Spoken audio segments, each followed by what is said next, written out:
Now to our Sunday specials. Residents of Isheri North, a boundary between Lagos and Ogun State, are appealing to the government to find a lasting solution to the issue of perennial flooding affecting their community. This comes following the release of water from the Oyan Dam by the Ogun Osun River Authority. Esther Mopariola has more on this. Outside the estate, everything seems fine. But a few steps in, the situation takes a different turn. Many properties are now submerged by the rising waters near the Ogun River. This was a main passageway now overtaken by water released from Oyan Dam in Ogun State.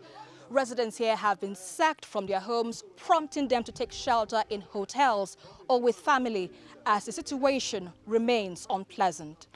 2019, I spent 2 months in the hotel, running up to 500,000 naira. Where do I get such money now at this present economy? I can't go to resettlement to do what? Government will forget you. Are we IDP? Are we fighting war? No. This is our entitlement. We belong to this country. We belong to this state. We are paying rents. We are paying tenement rents. They should listen to us, come to our aids. We are not animals. Even animals are being taken care of. The only alternative for transportation is canoes, which are insufficient to serve the entire community. Many patiently wait for their turn to leave their waterlogged homes or wade through the floods with their belongings on their heads. This estate, for instance, they are retirees, people who have served their fatherland. They shouldn't be put through this. No wonder people are just like, hey, what's the use? These are retirees. A lot of them are in their late 60s, early 70s. They have done their bit. This is their rest time. You don't put them through this. There's a speculation that they do this, they are motivated majorly for ecological funding. If that is true, then this is criminal. Others who have yet to leave are putting in every effort to keep the water at bay.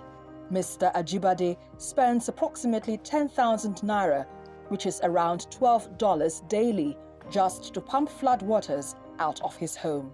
Everybody in this environment is so bitter with the entire Ogun State government, we are bitter with federal government, that this is a recurring thing on a yearly basis.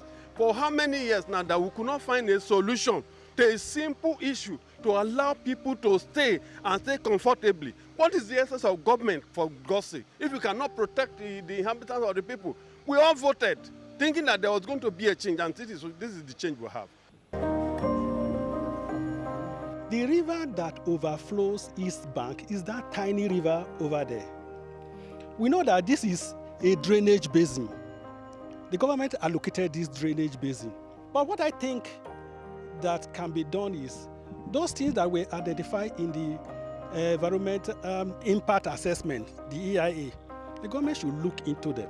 Another thing that can be done as a palliative or maybe as a permanent solution is to build a levee down to this place. When there is a good levee, it will be able to hold the water. The government should come and take care of this canal. Wherever this water is coming out from, they have the capacity, they have the tenacity to do something that will ease off this punishment. I call it punishment because they know what to do. In the meantime, the Lagos State government revealed it is working with Ogun Osun River Basin Authority to manage the release of water from the dam. It is also working on improving its flood prediction and early warning systems. Some areas are wetlands. Otherwise, people should not be living on wetland. It's the art's truth. Let us speak it. You should not build on a wetland. But if we choose to enforce the way it should be enforced, we shall evacuate them. But the human side of it is what we are doing, putting a face to it. So, okay, you know what? Leave this area because this water level is rising. Right now, the government has approved that we do a study of the entire basin. So the study will tell us, okay, what's the volume of water in this entire basin between Lagos and Ogun State. So once the study is done, it will delineate what needs to be done, land that's available, and the necessary infrastructures to provide.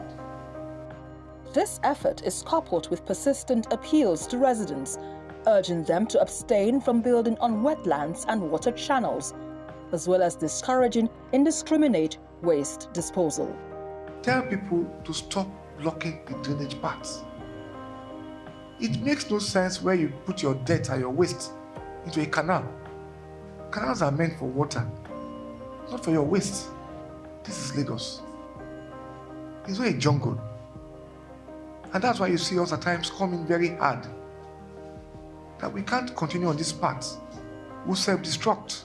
Despite ongoing appeals to the government to address the residents' needs, the solution demands more than mere penalties and warnings. It requires strict adherence to town planning rules and the establishment of resilient infrastructure to adapt to this unique situation. TVC News, Lagos.